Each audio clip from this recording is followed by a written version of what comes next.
বীরভূমের কণ্ঠ সর্বদা সত্যের পথে। রেলের হকারদের বিভিন্ন দাবি দাবা নিয়ে রামপুরহাট স্টেশনের ম্যানেজারকে স্মারকলিপি জমা NITTUC সমর্থিত ন্যাশনালিস্ট রেলওয়ে ওয়ার্কার্স ইউনিয়নের সদস্যরা। এই উপলক্ষে একটি মিছিল রামপুরহাট পরিক্রমা করে রেল স্টেশনে উপস্থিত হয়। উক্ত মিছিলে পা মেলান বীরভূম জেলার NITTUC সভাপতি ত্রিদীপ ভট্টাচার্য ও রামপুরহাট শহরের NITTUC সভাপতি আব্দুল রাকিব সহ 500 জন হকার্স।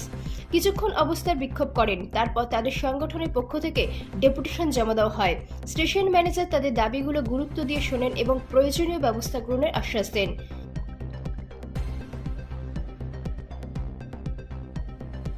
ধরে রেল কর্তৃপক্ষ হাওড়া ডিভিশনটা, অনলি ফর হাওড়া ডিভিশনটা, এখানে হকার হকার উঠতে দিচ্ছে না। আমরা জানি যে, প্রত্যেকেই জানি যে 1954 সাল থেকে ভারতবর্ষে হকার প্রথা শুরু হয়েছে। আমরা সেই প্রথা অনুসারে এখনো পর্যন্ত আমাদের হকাররা রুটি রুজির তাগিদে সকাল থেকে রাত পর্যন্ত এই হকারি করে তাদের দিন যাপন করে।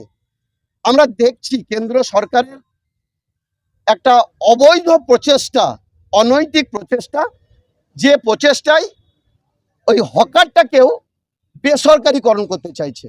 এবং এই বেসরকারের হাতে যেমন রেলটাকে বেসরকারিকরণ করছে, রেলটাকে বিছে দিচ্ছে। খুব বিচিত্র অবস্থার মধ্যে দিয়ে যাচ্ছি। স্বাধীন ভারতের পর, স্বাধীন ভারতে